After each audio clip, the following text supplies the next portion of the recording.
when we want to get well again or get into a routine, it's like, I'm going to jump right into running.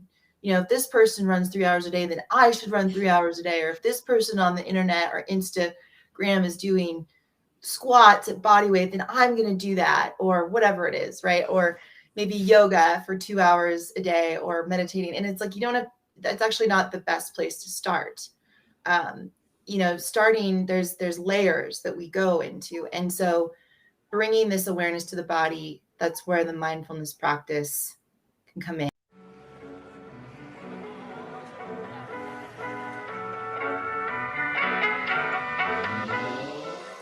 What happens when two dudes, one a retired Navy SEAL commander in Colorado Springs, and the other a hippie meditation teacher in New York City, get together to discuss living mindfully?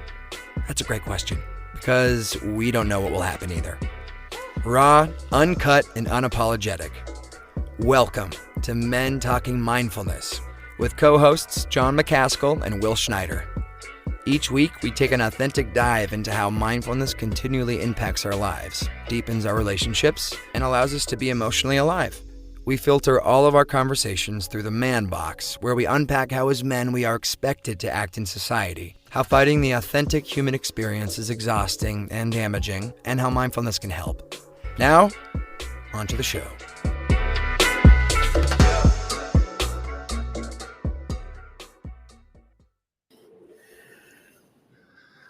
All right, here we are, Men Talking Mindfulness. John McCaskill here in Colorado Springs. And for a second there, I was just staring at an empty chair, and I thought I was going to be on this show alone. But Will, good to see you. Will Schneider, my brother from another mother, there in New York City.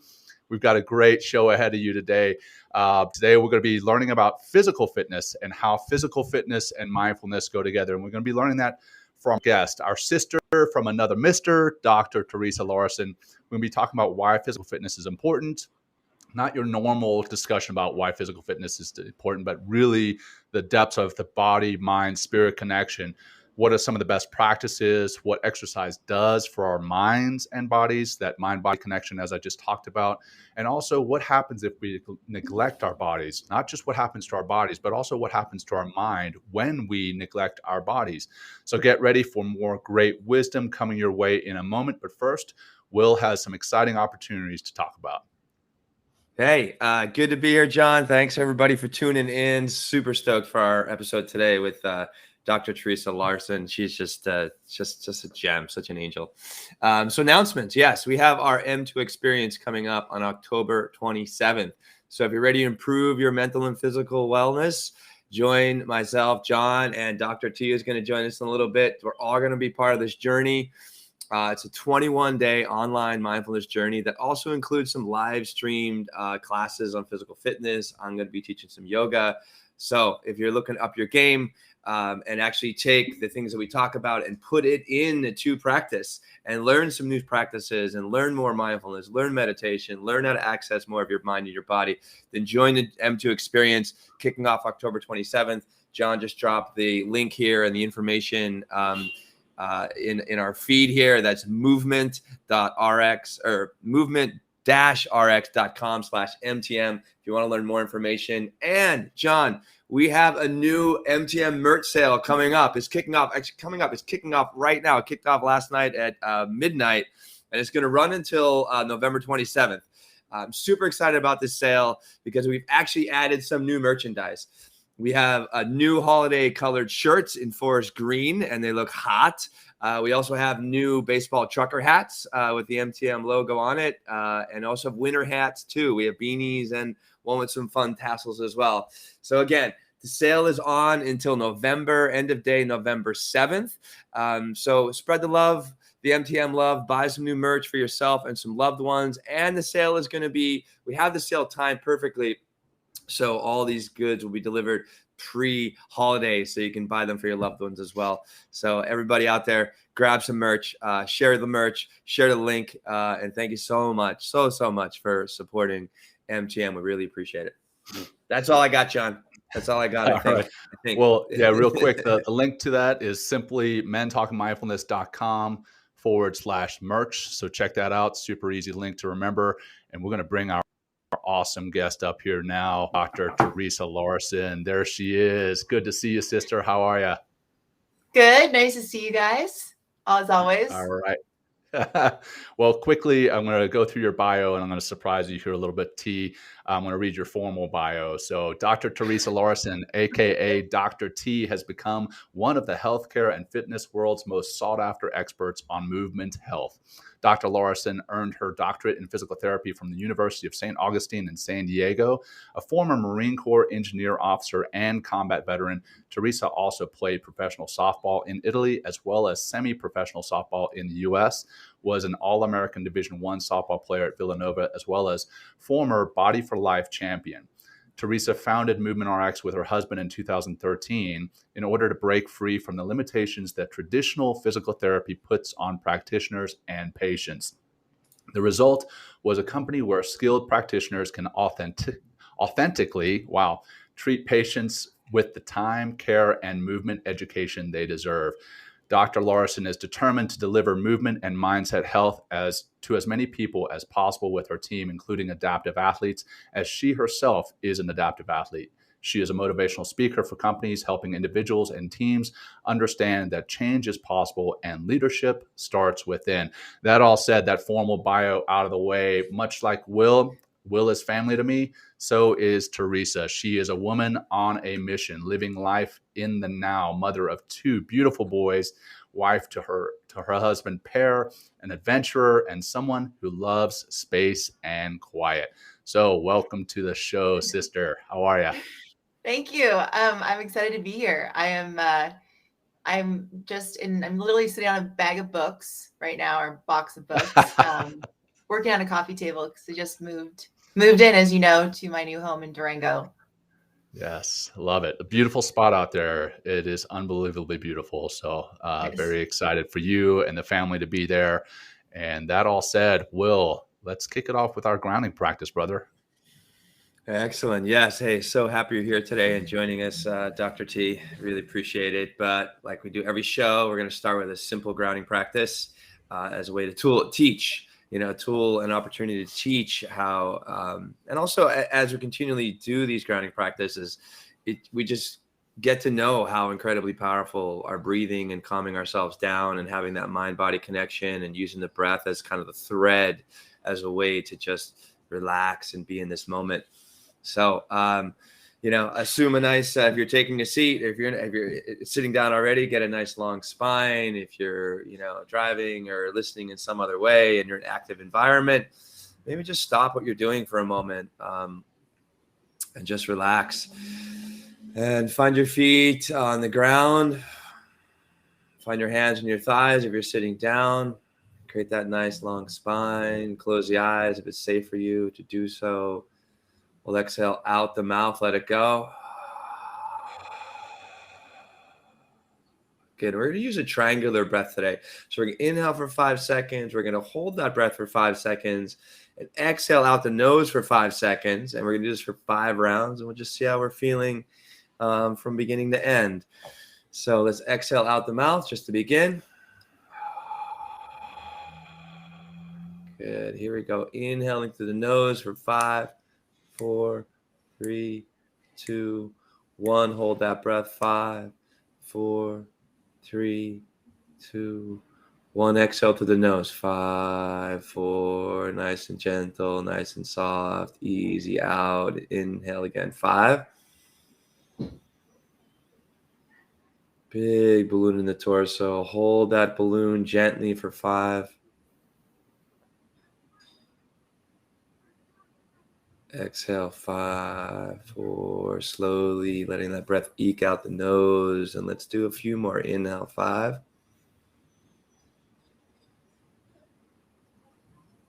Holding gently, 5.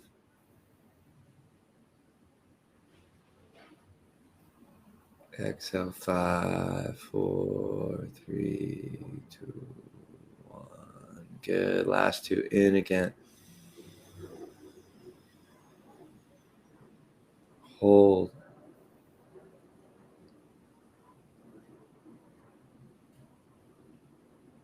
Exhale, 5, 4, 3, 2, 1.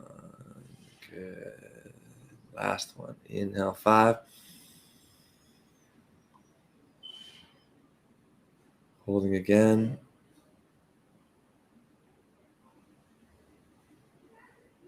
Exhale, 5, 4, 3, 2, 1. Great. And just take a moment here. Just some smooth breaths in and out through the nose.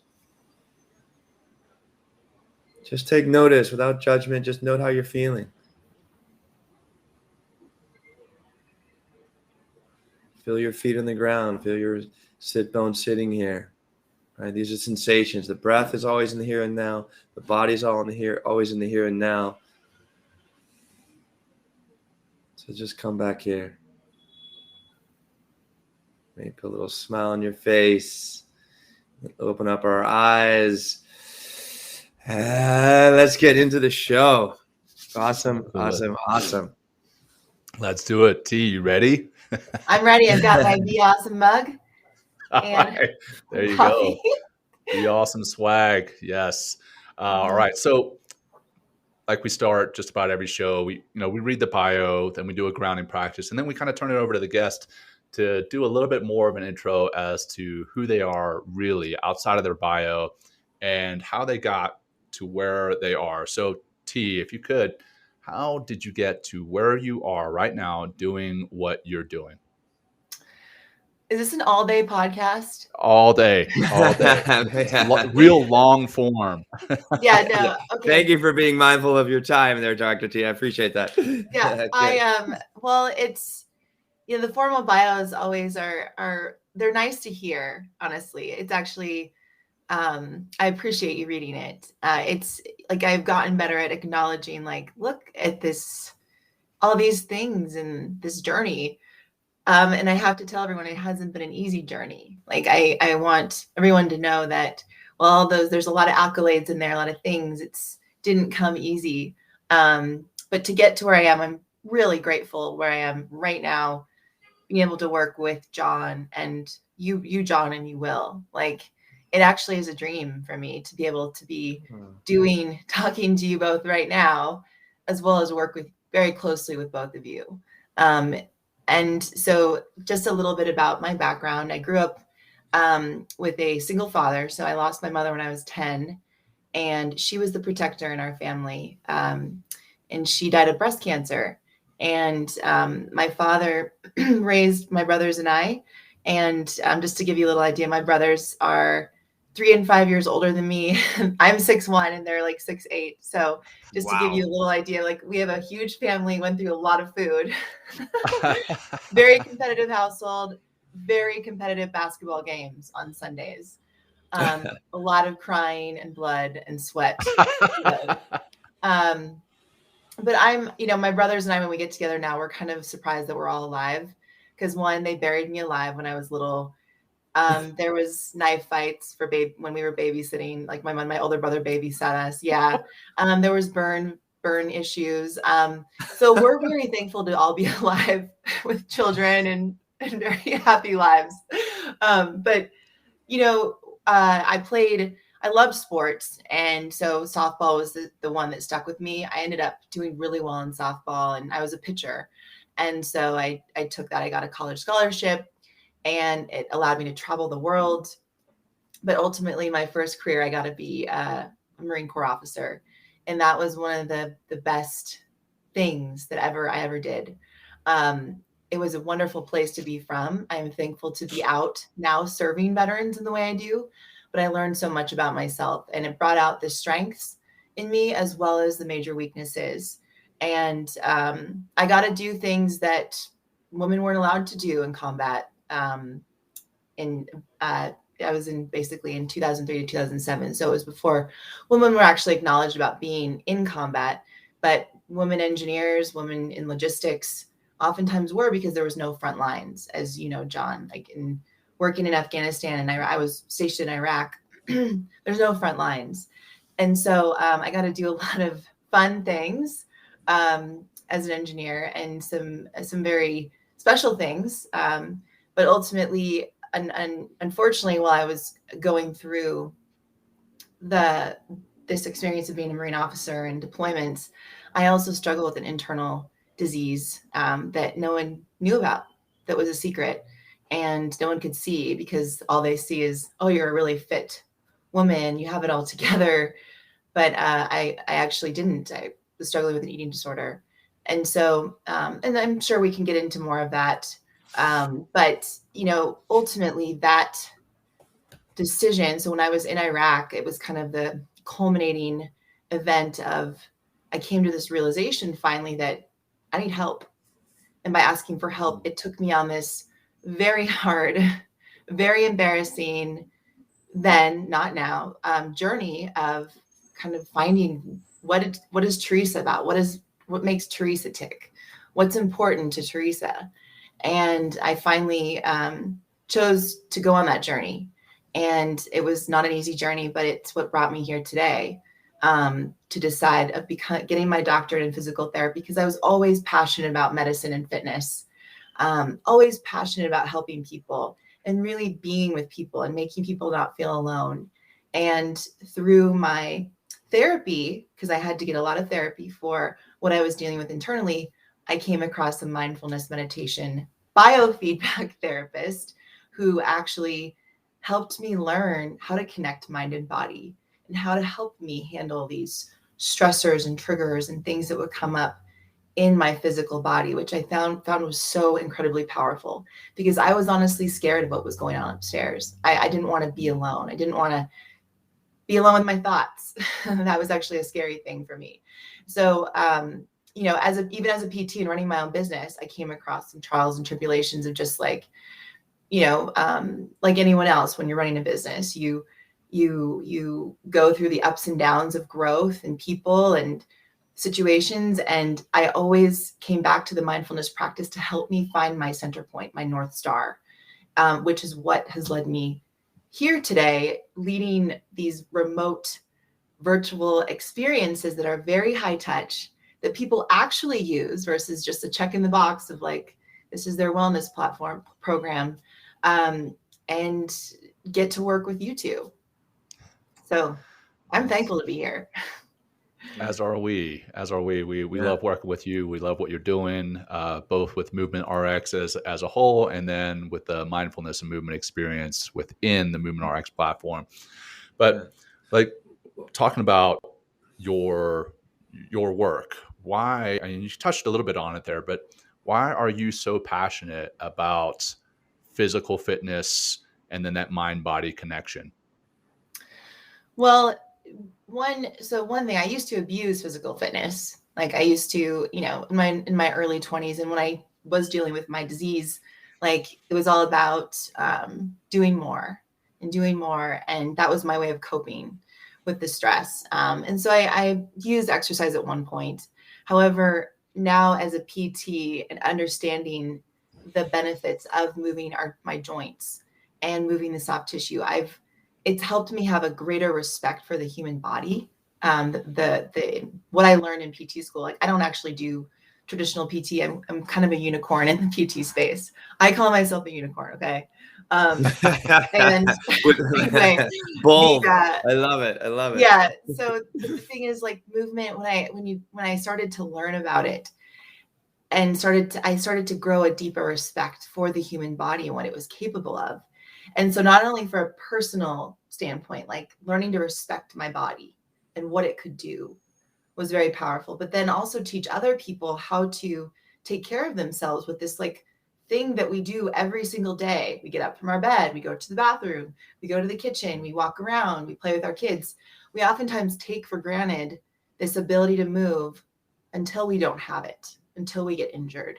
And so I find that, with movement, when I start to, movement is very general, but what I bring to the table is this healing aspect to it. Like if you start to pay attention and slow down with your movement and pay attention to the range of motions that you're doing each day, and actually what joints you're moving more and what joints you're not, and how does your soft tissue feel, and what is your sleep position like you start to like improve your life, your quality of life in each and every moment, each and every day. So you end up wanting right? When you take action and actually moving your joints, moving your soft tissue, paying attention, you actually start wanting to do more fun things and do the sports that you've always wanted to do or get back into, or play with your kids more. You're more likely to go for that walk with your kids or go look at the leaves. And so I found that, the mindfulness work that I do personally, you can't separate it into the work I do with movement. And again, movement is the lowest hanging fruit of medicine.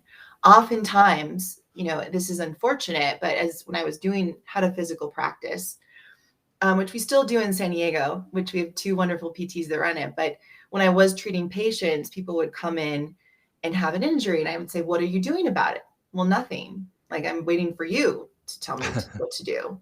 And that's pretty common. But I'm going to tell you all, like, there's so much that you can do. Motion is lotion, right? Getting some, I'm not talking resistance motion. I'm talking just soft tissue joint motion is very healing. It brings in all these wonderful things like proteoglycans, white blood cells, blood, which is nutrients. And so point is like movement isn't just about weights, weight training and fitnessing and improving your cardiovascular. It's about improving your quality of life. So hopefully that answered your question. Absolutely. Yeah. Absolutely. Yeah.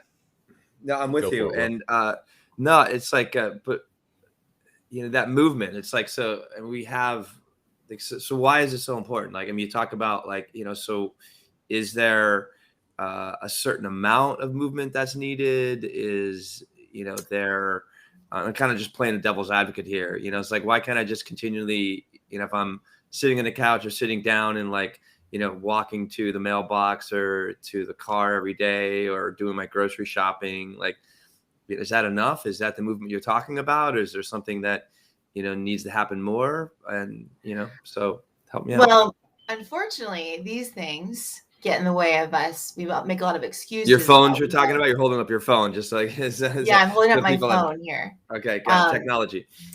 Yeah, so that can very much, a lot of times that can be an excuse for a lot of people. Like, I don't have time, but yet you spend hours on social media scrolling, doom scrolling, or,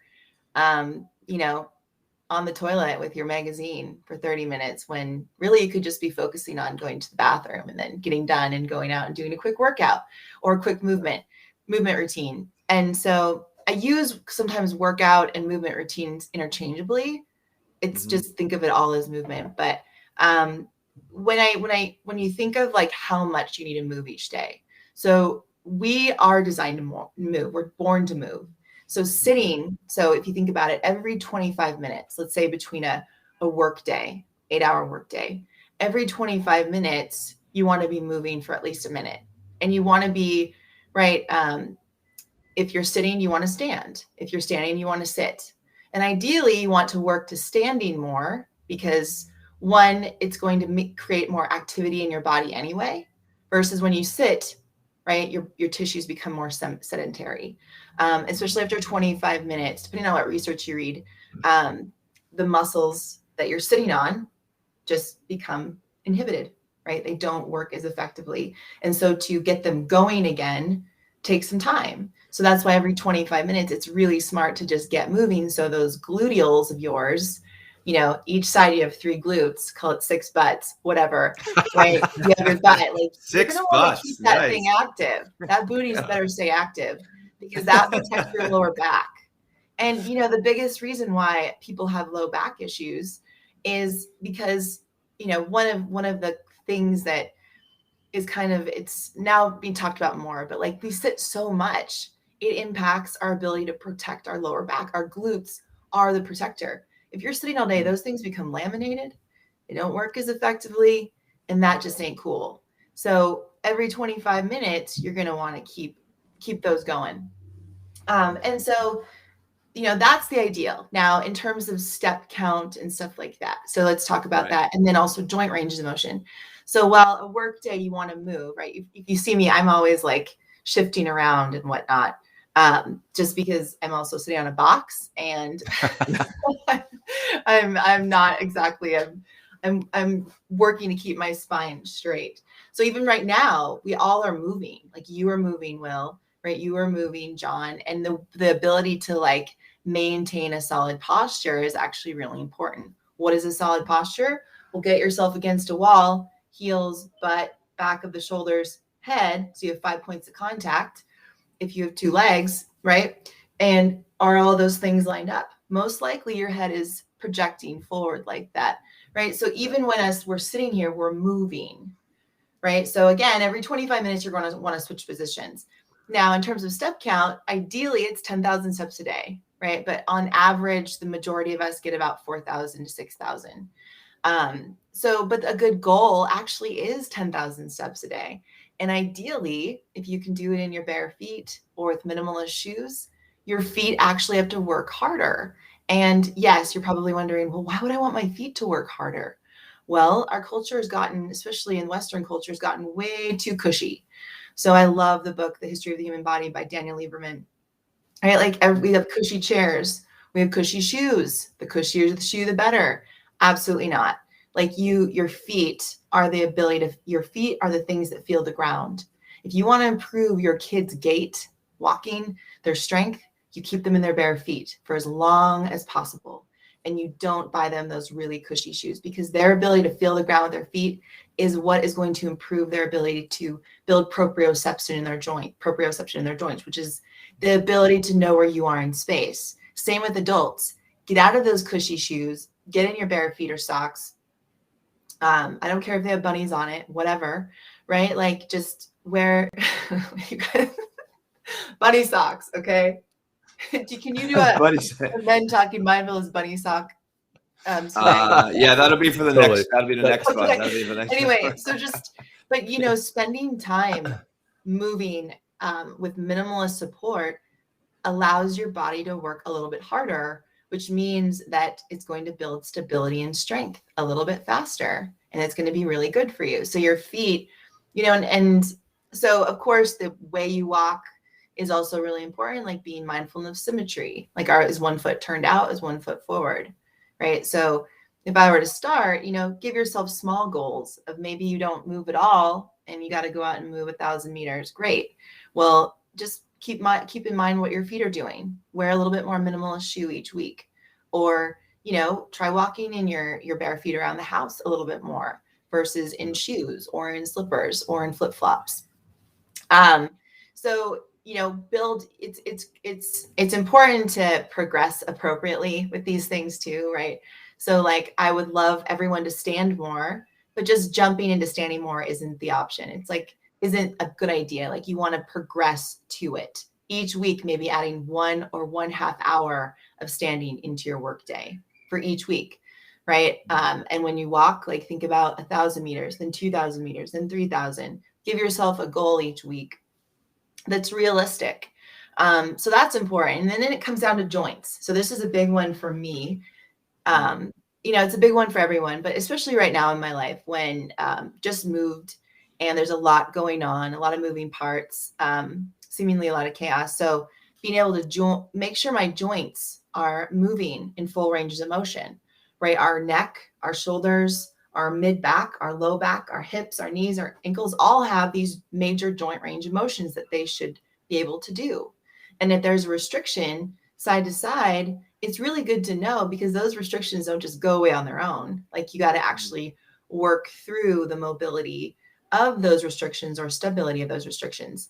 So that's why the mindfulness experience has been powerful on a movement side, is because I teach people, I give them an assessment that I've pre-recorded that they do, and it tests their neck, shoulders, hips, knees, ankles, and it shows them where their major asymmetries are, which they're not going to get from a medical provider. They just don't have enough time to go through that. And some PTs, if they're working in the restrictions of insurance, won't take them through a full body range of motion test, because they're only going to have time and they're only getting paid to focus on the area of pain, which is usually not where the problem is. So right. That's the thing that's important to know. So hopefully that was helpful.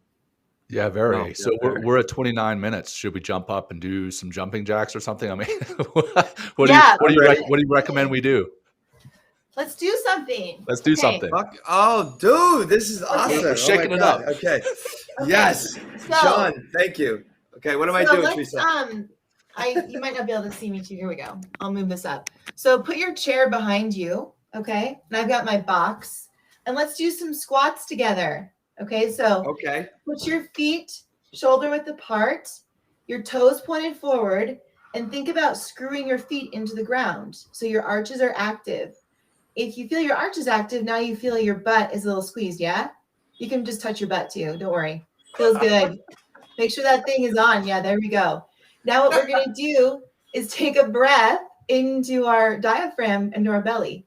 So think about breathing low, breathing in, shooting those hips back like you're shutting the door.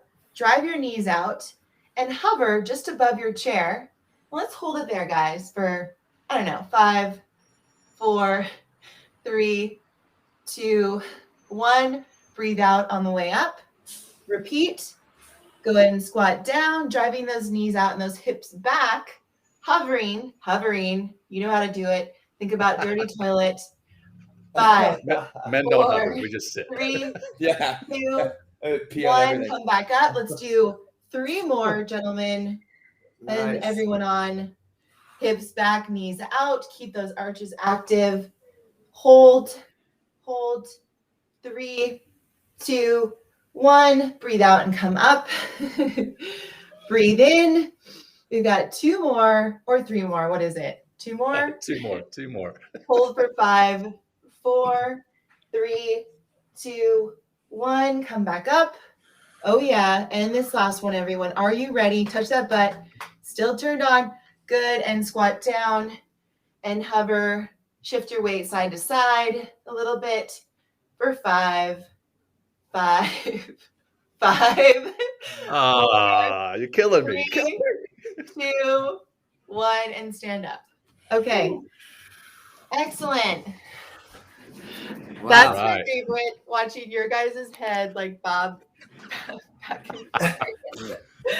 Well done, Dr. T. Wow. Thanks for that. So what did that do for us, Dr. T? Why did we just do a bunch of squats and held the squats? Like what's going on in my body right now? I feel a little out of breath. Like, tell me, why was that important? I don't get it. Oh my gosh. So let me just tell you how important Let's that do it. was. First of all, when you're squatting to the toilet, think about that. Okay. Great position. Your hips actually, so a squat is one of the most functional movements we do. So it's a very primal movement. And what we did there was we woke up our glutes, which, remember, those are the protectors of the lower back. Okay. So we woke up our glutes. We got our thigh muscles, our ankles moving, and our lower back. Actually, when we take that breath into the belly, right, kind of what you were teaching at the very beginning, Will, and we create that decompression in our spine. So when you take that breath into the belly, rib cage, you actually decompress your lower back. So that's why we breathe in, go down, breathe out on the way up. So you're getting some decompression in the lower back, some stimulation to those glute muscles that have been, just kind of hanging out there on the chair. Plus, I've increased my heart rate a little bit because I'm at the highlands of Colorado. Okay. Lowlands, 7,000 feet. So you increase your heart rate a little bit. You're getting blood, which is basically nutrients to muscles and joints, to your glutes, your thighs, your quads, your hamstrings. And what you're also doing, depending on the level of the chair. So my box was pretty low, so I'm getting a really good range of motion in my hips. You want your hips to actually be able to sit below parallel. So I was getting good range of motion in those hips, which oftentimes we don't get, because if you think about it, you sit to a chair, you sit to a toilet, everything's about knee height. You never get the full range of motion in those hips. So I was able to just get that, kind of open up the range of motion of my hips, my knees, my ankles, which is getting me nutrients to those joints. It's allowing proteoglycans to come in. It's getting motion, which is lotion. Yes. Plus, okay, get this. It is also Miracle-Gro for the brain. So not only am I getting my body I'm getting these nutrients to my joints, I'm also waking up my brain and allowing my brain to open up its learning capacity. It's allowing it to open up its ability to build neuroplasticity and change, right? Every time I choose to take a movement break, I'm building a stronger pathway now. And I'm also waking up my brain little by little. Wow. So What are just the so what are the if I'm yeah, go ahead. Please, John. Well, hey, what are the peptides? The neuro. I always mess that name up. The what's Brain-derived really neuropeptide factor, there it is. BDNF. There it is. Yeah. So what BDNF. is that? Oh yeah. And yeah, tell us how that's released and what that does for us. You mentioned the Miracle-Gro for our brains, but Yeah. So BDNF is released in the brain, and don't quote me on this, but I think it's the pituitary gland. But that will have to be, maybe we can put that in the references. yeah, But it's actually something when I look up brain body connection research, vagus nerve comes up as well as BDNF.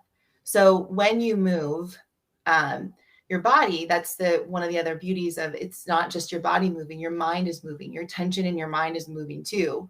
And the movement in the body actually allows the brain to wake up. So it starts to get stimulated, just like the muscles in your glutes, right? Your glutes, your thighs, your calf muscles, your lower back, the muscles that support you, right? The BDNF is doing that in the brain. So it's like stimulating that brain-derived neuropeptide factor to release and start waking up different areas of the brain. So therefore your ability to learn. And even right now, I'm more focused than I was. Not that I wasn't focused on you guys before, but I'm now just a little get more focused, Dr. T. Come on.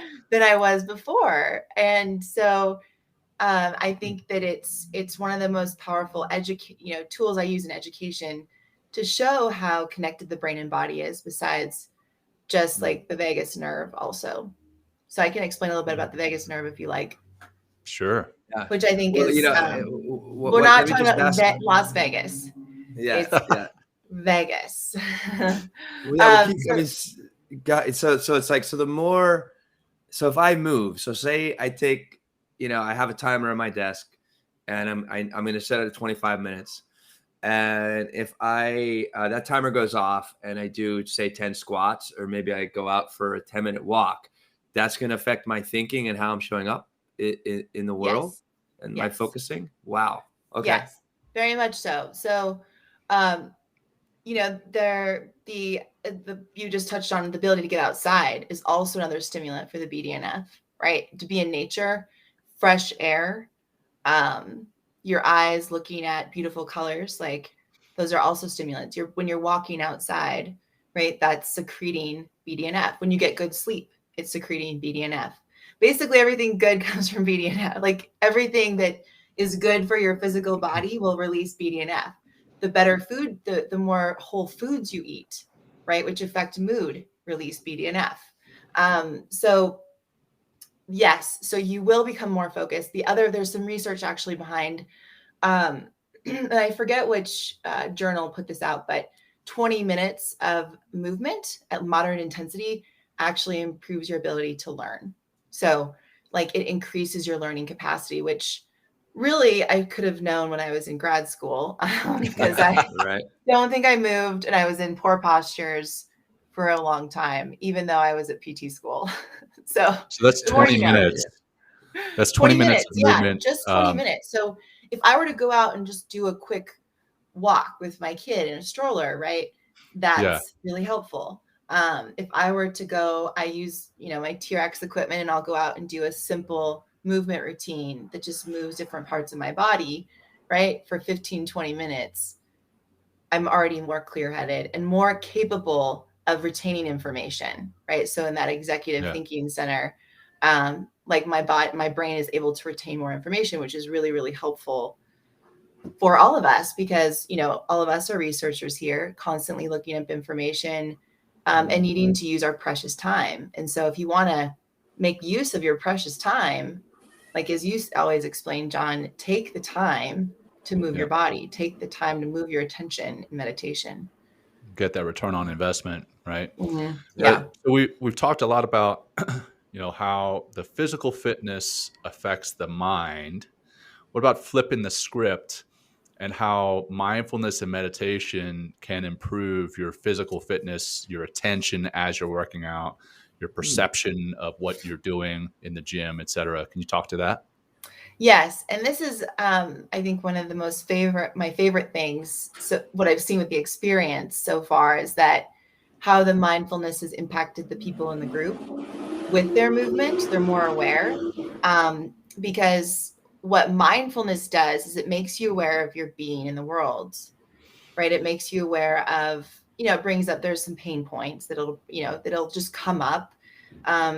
It helps you like make you be aware of how you are with your spouse, with your kids, what your body is feeling like. And when you start to turn your attention to, oh, what am I feeling like? What's coming up for me? Where do I feel the most restriction? Then you become more aware of how you're moving throughout the day. So it's like you need that baseline of mindfulness to make you a better mover, to be honest. And mindfulness is in a lot of like very high performing athletic programs, building this awareness, visualization, meditation, to create this sense, this state of being aware in the moment. But what it's done, so what it helps with in terms of movement, it helps you slow you down. It helps slow you down. It makes you more aware of, like when you're squatting, you're doing those squats from 5-second pauses. It allows you to like pay attention to, oh, what is my left hip may feel more restricted than my right, versus just going through the motions really quickly in a workout class with the music. You can't even hear yourself think, like you're totally unaware of, and not that I'm opposed to not listening to music. I love listening to music.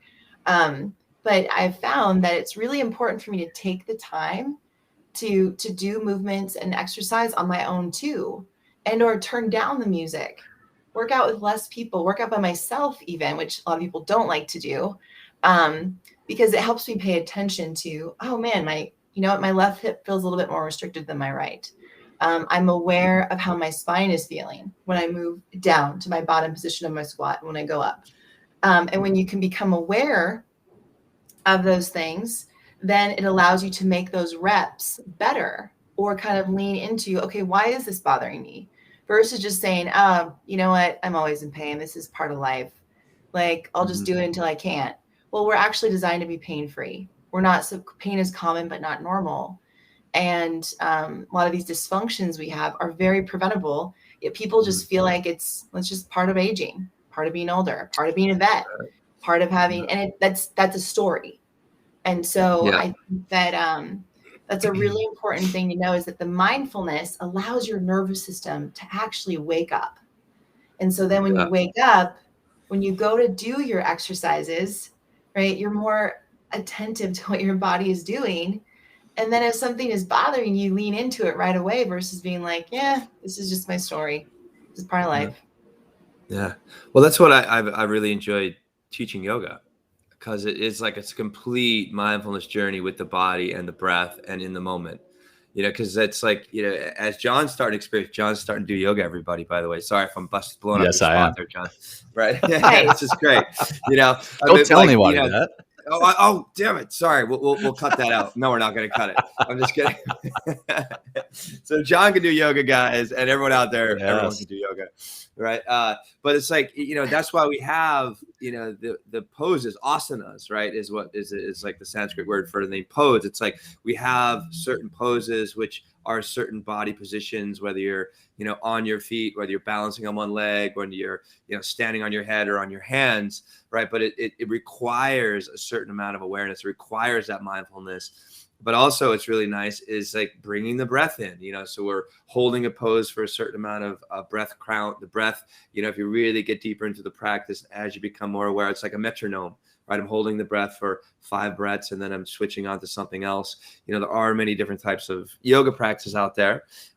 Yoga flow seems to be one of the most, popular here in the United States. But it really does give you this nice routine, but it's also not just finding, everyone thinks it's like, well, yoga is just stretching. It's so much more than that. There's a tremendous amount of strength in that's required in yoga. I was like a competitive athlete, like yourself, Theresa, and I was lifting at the gym and I thought I was super strong. And then I get to some of my first yoga classes and I'm asked to like hold my arms out and worry or two, for like maybe holding the pose for like a minute or two. And I couldn't believe how like tired my shoulders were getting, but I'm still able to like military press at that time, like 185 pounds. I was like, really? And I was like, whoa. So yoga just gave me an incredible, this deeper level of mindfulness. Instead of just doing squats at the gym, listening to music and, trying to outdo the guy next to you, right? But really being very clear, how are my feet? What are my position of my thighs and the orientation of my body as I'm squatting?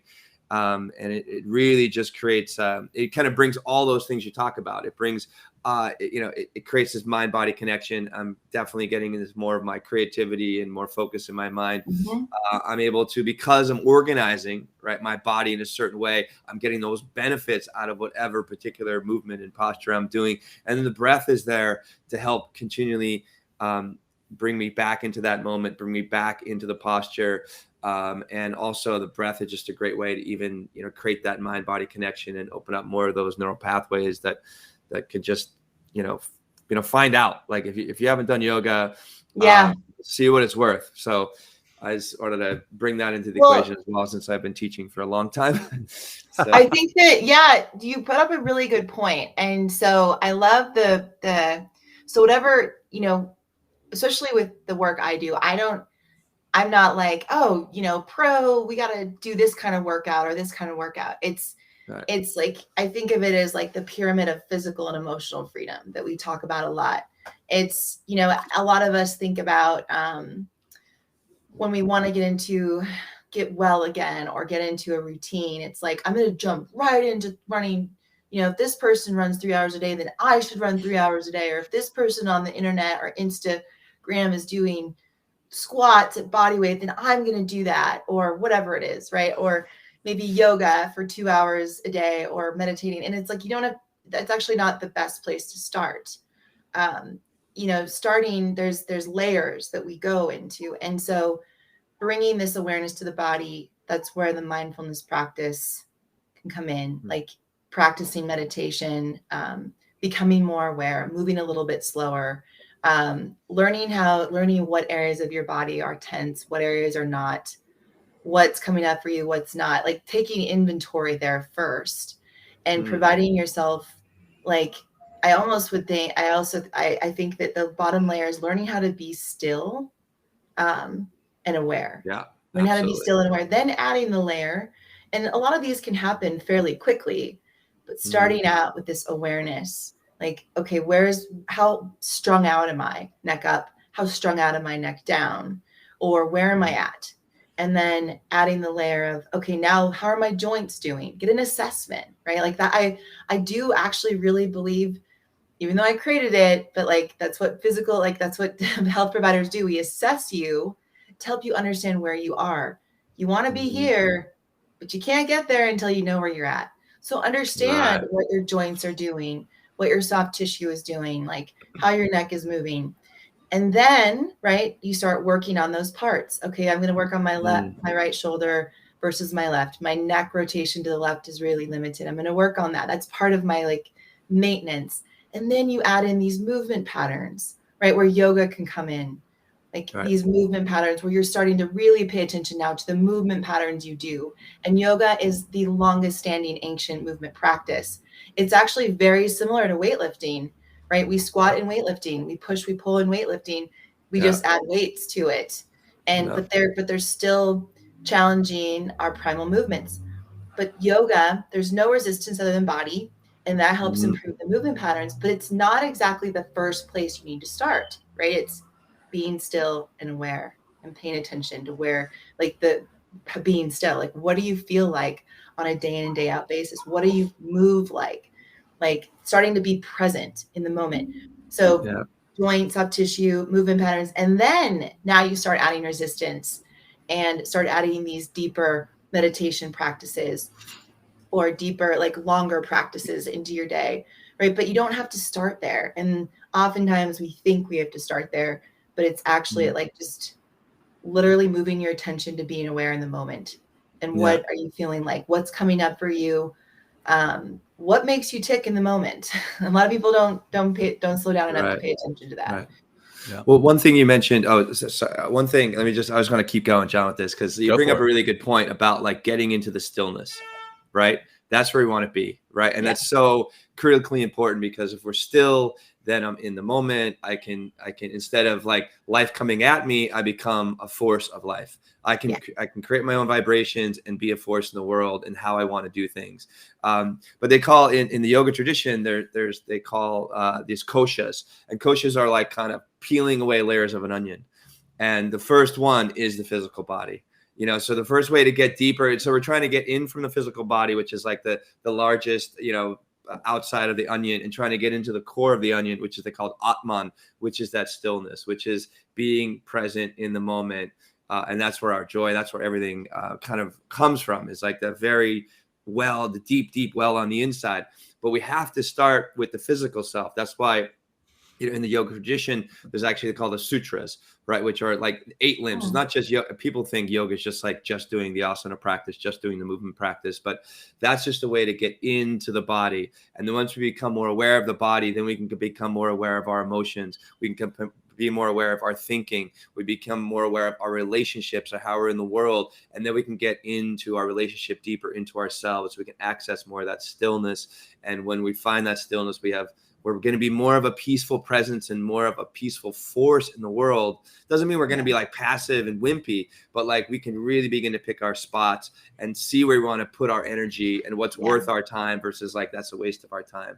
But like I like you said, it starts with physical awareness. If we have no physical awareness, then we really don't have the ability and the opportunity to gain these insights from the inside out. We're always going to be triggered by the world, jerked around by our thoughts and our emotions, and kind of enslaved by our emotional life, which is attached, typically when we're not being aware, attached to other people and what we're not doing and how they're feeling about us. And we're very, so it starts with the physical though. So if you're sitting on the couch all the time and just like binge watching Netflix, right? And even when you're watching shows like that, you're continually being emotionally manipulated because we're feeling beings at our core, and we're watching something that's very dramatic. It's just like, and then who we're going to be in the world if we're just sitting back and consuming instead of being the predominant creative force in our lives. And that's what I really enjoy about this conversation, as well as like getting your ass off the couch and actually doing something, becoming more aware. Yeah, you said that beautifully, Will. Thank you. And I've learned, and I was that person, 4 or 5 years ago. Even running my own business, I would react to external forces still, and felt very much all over the place. And definitely still didn't have eating disorder is an addiction. So it's kind of like being sober. I've been sober for a very long time. However, things still would get to me. And, but this process of building this awareness in my life, and slowing down and moving my attention to what matters, the practice of it has very much been so fulfilling.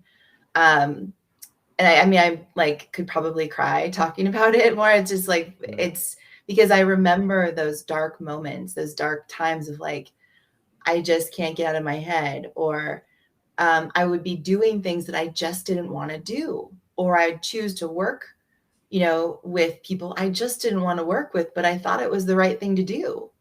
But I was letting all these external forces kind of rule my life. And it gets to you. And I know a lot of people can relate to that. I know what numbing looks like, right? Sitting on the couch and just watching TV, or wanting to down a bottle of wine at the end of the day, or sugar, marijuana, whatever it is. I know what that's like. And I also yet have come to a place of being compassionate, even to those individuals who may not get it yet. It's like, you know what? Maybe some of you listening may not get it yet. However, I challenge you, and we challenge you to lean into these numbing behaviors and kind of think about what are you hiding from? What are you trying to run away from or not focus on? Is it your relationship? Is it your loved ones? Is it your love for yourself? What is it? And lean into it, because it'll only make your life better in the end.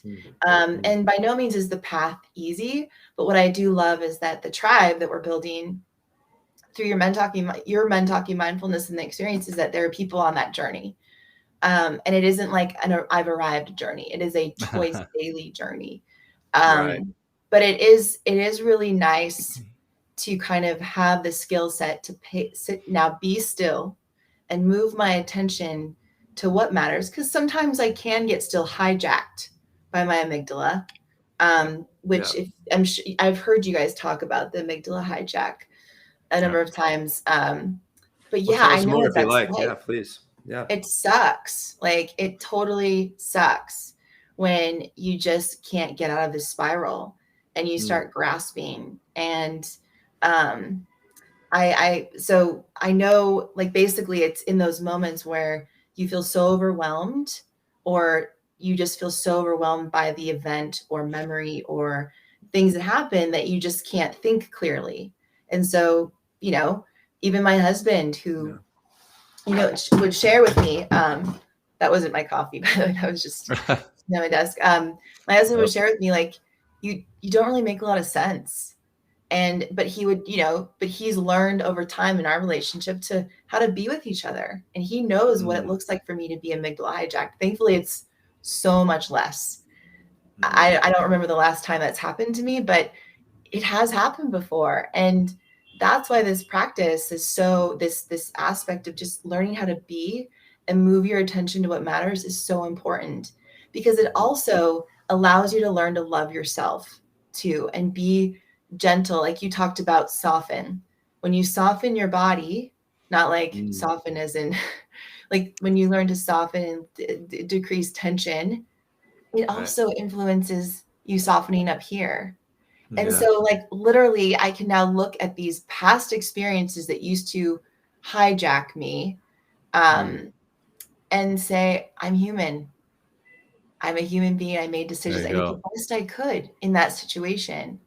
And I thankfully learned, and I've chosen, I was able to take a step back and now choose a little bit more thoughtfully on how I want to live my day now and who I want to be around. So, you know, I want people to know out there, because I get this a lot, like, oh, you look like you have it all together, and you know, you've got all this stuff, and it's like, look, I'm just like you. We're just like each other. Yeah. Social media has a way of making everyone look like they have it all together. But I want to come first of all. I love that you've kind of gone on that journey and discovered compassion for others, and more importantly, or almost more importantly, compassion for yourself. That's so huge. But I also want to come back to what Will was talking about, and you were talking about, is that stillness, right? And I know Ryan Holiday has that famous book, "The Obstacle is the Way," but he also has the Stillness is the Key book, and it's a fantastic read. And that's where, you know, another place where mindfulness comes into improving your physical fitness. And because it improves your physical fitness, it improves your overall wellness.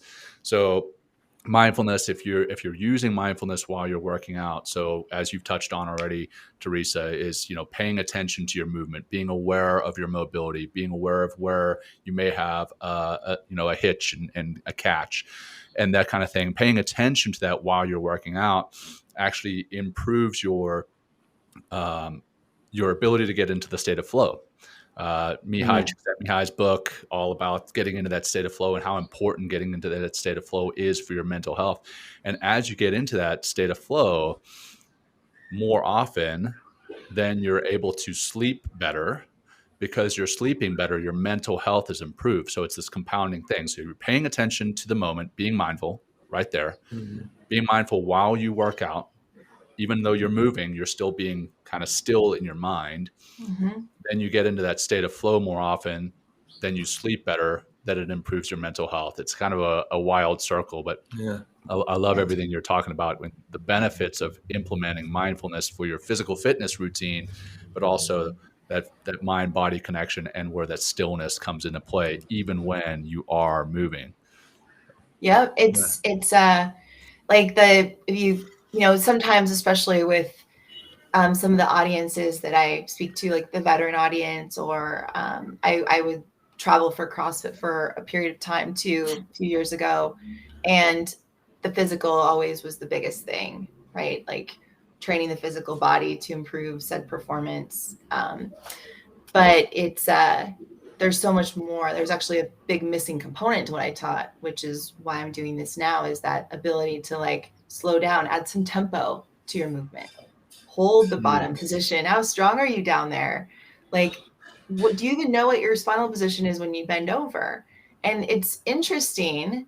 A lot of people, when they bend over and I say, okay, keep a flat back, they can't.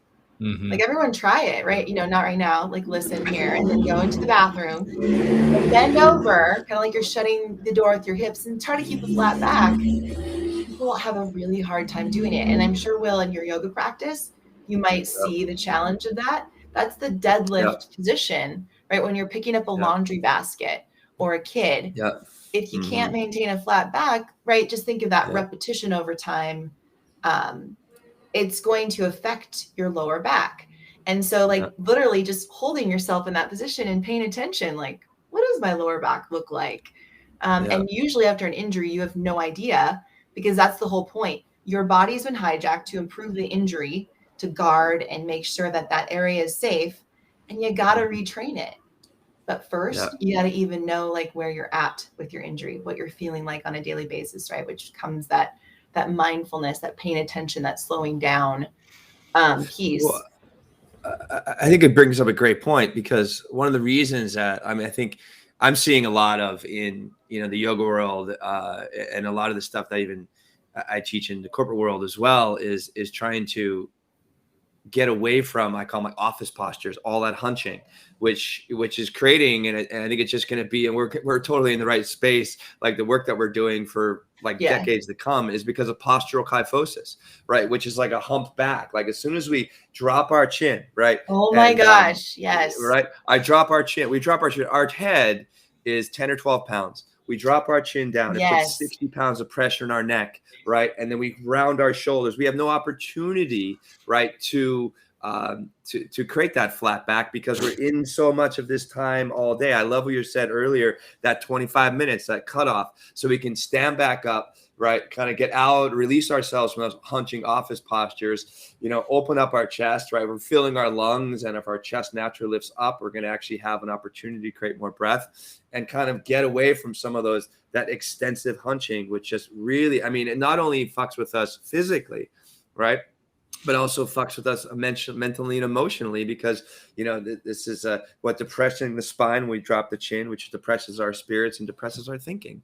So what about like how, you know, with those office go, please. No, I love office posture. Woo! Let's talk about it. No, it's, I mean, but the thing is, like, it's physics. Like if you think about it, when you're sitting all day and your hip flexors, right, here's what happens. Your hip flexors get really tight, and now you can't access your glutes as easily. And so those become weak. Your forward head and shoulders, front of your shoulders become tight. That means you can't actively, it's hard to strengthen the back of your shoulders, which is the thing that helps hold your neck up, right? So with a forward head, actually the back of the neck gets really tight. And this area, these cervical flexors become weak, which is why a lot of us end up having stability issues with our neck, because these become so weak. And you are totally right. With every inch forward your head is, right, that's 10 or 11 pounds of pressure going into your spine. So if you're like, this is one thing, but how often do you see people on their cell phone like this? That's 60 pounds of pressure, right? That's 60 pounds of pressure going into your spine because of the forward, that 90, basically 70 to 90 degree angle your head is at. And it doesn't just affect your neck, it affects you all the way down your spine. So your lat, those big movers of your arms, like those wing muscles, they attach here, front of the shoulder, you know, the scapula, and then down at the lower back, right? So there's actually four attachments: the front of the shoulder, the scapula, the rib, and then the lower back. So your lat, you know, if you're forward like this, right, it's going to affect the muscles, the part of your lat that's in your lower back. It's going to affect your erectors all the way down. So you wonder why when you move your neck to the right and left, you feel it all the way down your spine sometimes, because that thing is protruded forward. That's why you want to get yourself up, check yourself before you wreck yourself, Okay.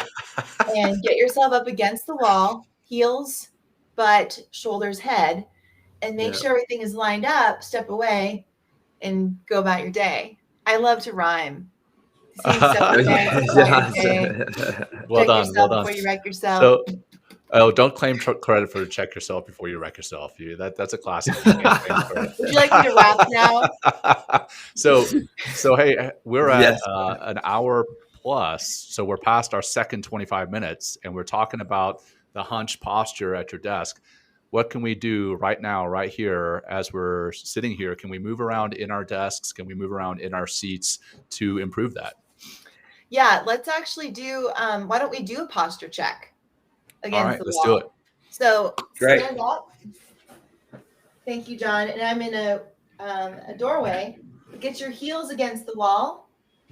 Get your butt against the wall. Okay, roll your shoulder blades down and back so the back of your shoulders is touching the wall. And then just pay attention to how far forward your head is. Is it 5 fingers? Is it 4 fingers? Is it 2? Just pay attention, take a note, and then draw your head back. Okay, so now my head's in line with my shoulder, which is in line with my hip, my knee, and my heel, my malleolus, which is my ankles, and then step away.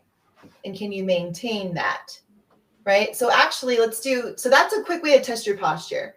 But while we're standing there, let's do a quick hip stretch, just standing, right? So we want to get, now that you know how to check your posture, check yourself before you wreck yourself, get one leg behind you. And this is as simple as it can get, right? Waking up the muscle tissue, squeeze your butt. Okay. So squeeze your butt and then drive your hips forward. Drive your hips forward for you so you feel a stretch in the front of that hip. It's as simple as that. Like I will be on the phone talking to these guys sometimes in this stretch position, right? And you should feel a little bit of a stretch. Yeah. If you don't, right, you can also just grab your foot, bring your knees together and do a quick quad stretch. The very thing that gets tight when you sit all day long. And the researched amount of time you want to do this, ideally with each stretch, so to speak, or mobility technique is about 90 seconds. Okay. So give yourself, that's about 3 minutes total, right? Let's go ahead and switch sides. You can do a quick stretch. Make sure you squeeze your butt and draw your belly button towards your spine so you don't have a sexy belly. None of that sexy stuff. We want nice hip flexor stretch. That's right. And then if you want a little bit more of a quad stretch, here, put your knees together, right? Make sure you squeeze your butt. And again, 90 seconds each side is the researched amount of time where if you do this consistently, it'll start to change the tissue length. That's why postures like Will teaches in yoga are so powerful, which Will gets to now teaches with the mindfulness experience too. And then this one, John, or a little quick, I love this one that you teach, Will, is palms of the hand together and then press your arms straight back. Right, John? There you go. Yeah, John. Yeah. Okay, John's got some work to do. Now, if this is a bit too much, right, just get in the doorway like so. Hang out. This is great for when you want to talk to your coworkers. You can be like, hey, what's up? And your coworkers like, why are you hanging out talking to me? You're like, well, I'm stretching. Like, this is a great hangout posture, just working on like the pec. So the cool thing about the pec is there's 3 different heads to it. So if you have your arm up like this, elbow in line with your head, it's a different fiber of the pec. 90 degrees is a different fiber of the pec. And then elbow below the nipple line, so to speak, wherever those nipples go. Sorry, okay. Here we go. All right. Wow. Men and women Good stuff. have different levels of where that chest is. So, Awesome. you gotta have fun with this, okay? Oh, absolutely. Yeah, Absolutely. I agree. Wow. Well, cool. Let's see. Coming up on the end of the show, we just did 2 movement exercises, one at the 25-minute mark or so, and one right there. What do you recommend are some ways for people to implement mindfulness into their physical fitness routine? I mean, obviously they can start meditating, right? But what are some ways that they can actually implement that mindfulness in the gym? Yeah. on the walk, in the yoga studio. But I mean, it's kind of tied into yoga already, but some of the other practices, the other physical fitness routines that we do, how do you recommend that? So I would say the best way to do it is add it to your warm up and cool down. So that's a great way to start. So if you think about you have your workout, let's say it's 20 or 30 minutes. Maybe it's less, maybe it's more, but that prep time of your prepping tissues for the workout is really important. And think about it as like a 10-minute thing. And then the cool down is, 5-10 minutes too. So you've got to, that's how we present our training programs. It's not just the workout. It's like, how are you preparing the tissue and then cooling down the tissue? And so the warm up, if you look at your workout, let's say you've got some squats, maybe you've got some push-ups, maybe you've got some abdominal work in there, whatever is fun for you. Maybe you're just going for a run. Well, what are the movement patterns that you're trying to do? Well, if you're squatting, we just did that earlier. If you're running, you're kind of in a lunge position, right? One leg in front of the other. So warm yourself up doing those movements unweighted and very slow. Like think of it, I love tempo training. So doing the squats where you do a 5-second descent, a 5-second hold, a 5-second ascent, a 5-second hold, and you just go through a few reps, getting the blood flow, getting those muscles activated versus just jumping straight into weight training. So make the warm up look like your workout, but unweighted and really, really slow. Okay. So like if I were to go out and do a run and not static stretching, like I don't recommend static stretching before you train, because that is actually, unless you're dealing with an injury, doesn't like, it's not the best researched type of stretch, like movement to do before you work out. That is more of a cool down. Do Right. static stretching when you cool down. When you warm up, you literally, the best thing you can do is open up your body to the ranges of motion you're asking it to do, but in a very slow manner. And so keep the music off, right? Keep your mind focused on what you're doing and feeling how your body feels. Oh, my left hip feels a little restricted today. I need to like mobilize that a little bit more before I jump on into the resistance training, right? Or add weight to that movement. Or, you know what, my neck's feeling a little funky today because I was in this position all day yesterday. I need to really get my shoulders warmed up and my thoracic spine mobilized and my neck in a good position. So that warm up is your chance to actually build awareness in what's going on in your body with the movements that you're going to do. And then the cool down is great to do the static stretching. So what muscles feel the most fatigued?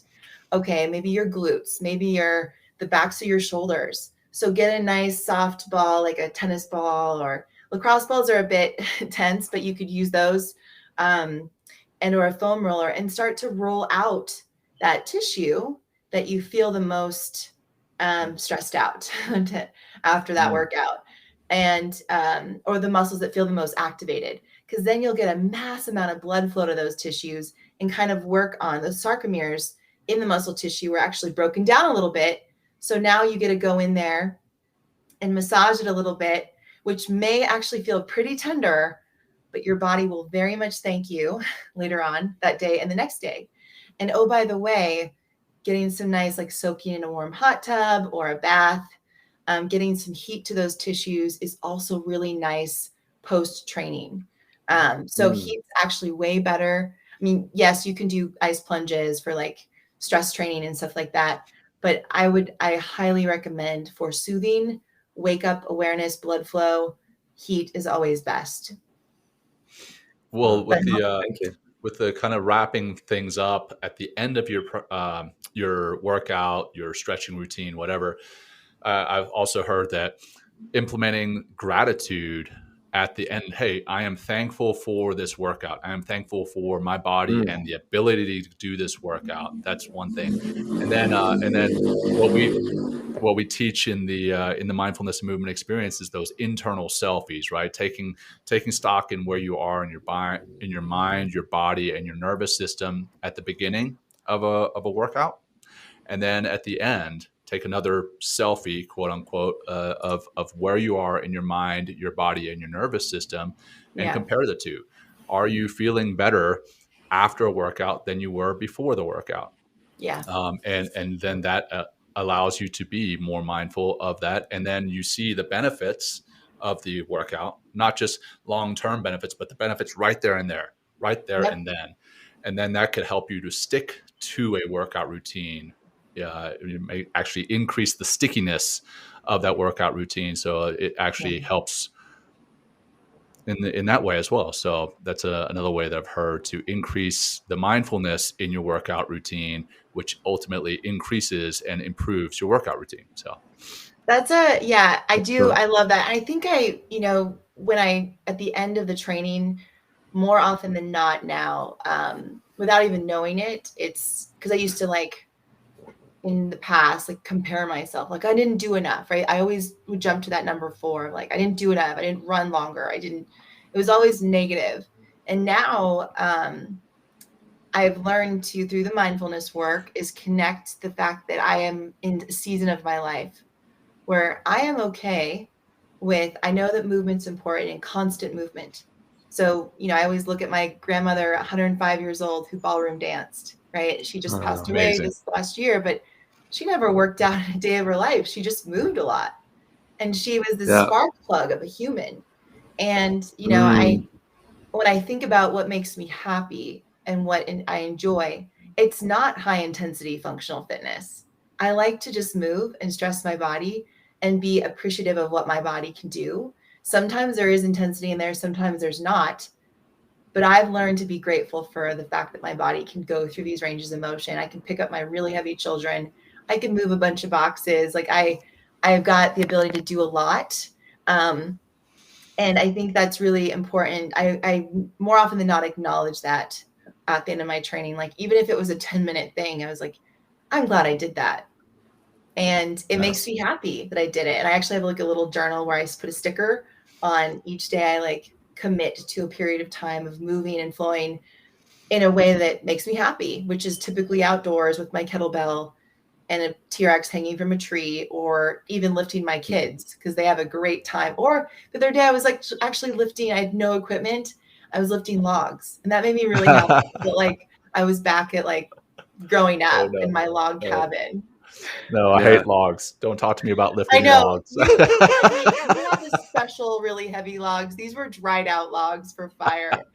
I know. But it was, I think that is a very powerful thing to add to your movement routine, your training, is that gratitude. And then know that there's seasons of your life. I always look at right now, when I was in my 20s, I was training. I was a Marine. I was training as a professional athlete. Training was a big part of my life. Now I'm running a business. I have a family. Training is different. It's not how I make my money anymore. It's not but it is really important to be healthy. So it just looks a little different. And so instead of trying to be like I was or be like someone else, I'm just being really present, right? To talk that awareness of where I'm at and doing what makes me happy and healthy right now, which right now is not high intensity. It's moderate intensity movement each day that I can do with my kids. There you go. Yeah. Well, you bring this is the last thing I'll say. It's you bring up a great point about your aunt or your grandmother. My grandmother. Right. Your grandmother. Right. It's we can still move as we age. And just dancing, dance has been a part of our humanity since the dawn of human beings. And it's just something simple as that. Again, we talk about taking a walk, going for a run, but just easy, simple movements to keep the body alive, keep reminding us that we have a body. I think we're so attached to, the news cycles and the media and consuming content. And, we forget that, if I like to think of our car, our body as a car, right? And if we take care of that car, kick the tires, rotate it, oil change, clean the inside, the cars are going to leave us stranded. But if we neglect our car, it's going to get rusty, the tires are going to get flat. Then, we're trying to go on a hike one day and all of a sudden, boom, our body gives out and we're stranded, on the side of the road of our hike because we haven't taken care of our body. So just even a little bit every day, like you talked about, just keeping our body fresh, and that's going to keep our mind fresh, and that's going to keep us coming back to doing more movement because it feels good. I mean, it's naturally, we have this mind-body connection, and one way to get it deeper into the mind is through the body. So really enjoyed all the stuff and information you brought to us today, Dr. T. So thanks for joining us and sharing your wisdom. So appreciate it. Yeah, T, well, what have we not covered that you want to make sure our audience hears? Oh my goodness. Well, we covered the kind of the emotional and physical pyramid, right, of where we want you to, where I would like all of you to think about starting, even if you're on a training program right now or doing this really fun app. Like, think about how tense you are on a daily basis, where you hold tension, what's going on upstairs versus downstairs. I think that's important to know and be aware of because it's life-giving. We covered like best ways to warm up and cool down and kind of implement mindfulness. And I think, Will, you just hit on the last thing I want to say is that when you take action on a simple level, when you start to take action and say yes to you and movement more, even if it's just moving your attention to what matters and being present, right? Your body will naturally create more motivation in the form of these hormone releases that we get: oxytocin, serotonin, dopamine, epinephrine. Like, all of those things will start to happen, and you'll start to create this this more active lifestyle because you just chose to take action and not pay attention to what's going on up here, but just put yourself in a position of taking action, right? Putting yourself, deciding to be around someone who's a little bit more active versus someone who just wants to drink beer at the end of the day and binge on Netflix, right? Like, as you start to choose who you want to be around and what kinds of things you want to do, especially if you want to take action in your life, and that will breed motivation. Yep. So I think a lot of times we think other way around, like, well, I need motivation to start doing something. Yep. So you don't. For sure. Yeah. All right. Well, what about if people wanted to find you, find more about Movement RX, whatever? What's the best way for people to get a hold of you? All the things. Okay. Well, you can find me on LinkedIn. So Dr. Theresa Larson on LinkedIn.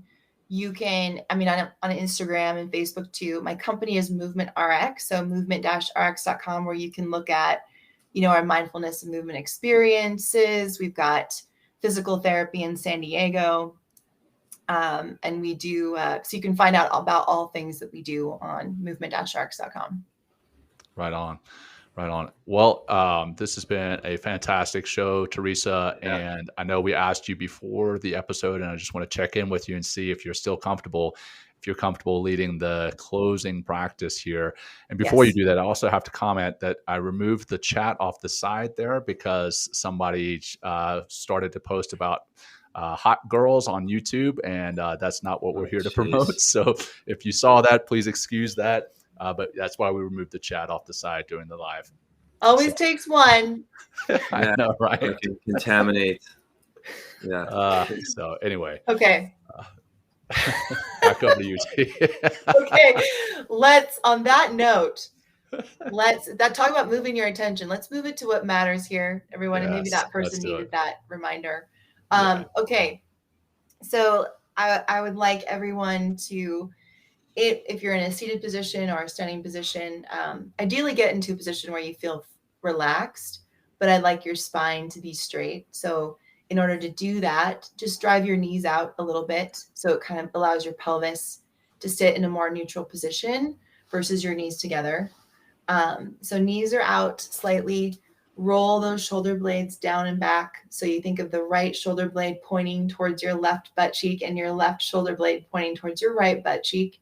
And then go ahead and tuck your chin back, almost like you're giving yourself a frog chin, or a frog chin, a sexy double chin. Yeah, whatever. Could be a frog. Yeah, it's fine. And smile. And go ahead and place your hands either face down on your knees or face up, and close your eyes. And ideally, I want you to close your mouth too, and just breathe in through your nose. And all I want you to think about actually is, with each exhale, a simple exhale through the nose, like sinking deeper into your seat. So literally with every inhale, you fill up the belly and the chest like a balloon. So top to bottom to top. And then when you exhale, think about sinking deeper into your seat or wherever your points of contact are on the ground, your feet, your seat. So if you feel tension in the left shoulder, let that fall and sink into the seat. If you feel tension in your frontalis muscle between those eyebrows, let that tension go on the exhale. And now I'm just going to be quiet for about 30 seconds, where you all just think, inhale and exhale, let the tension go. You might even feel it in your pelvic floor. You might be holding there, tension there. Relax the pelvic floor.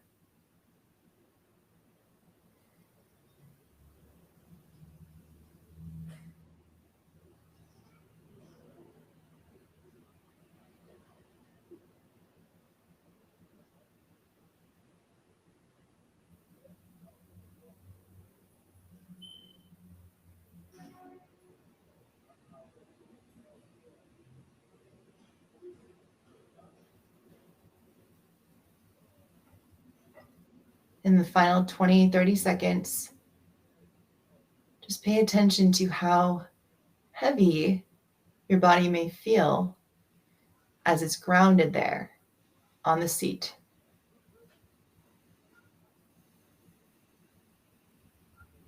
Don't worry about taking a big breath in or exhaling long. Just be aware that the inhale is coming in. And with each exhale, you're just sinking deeper.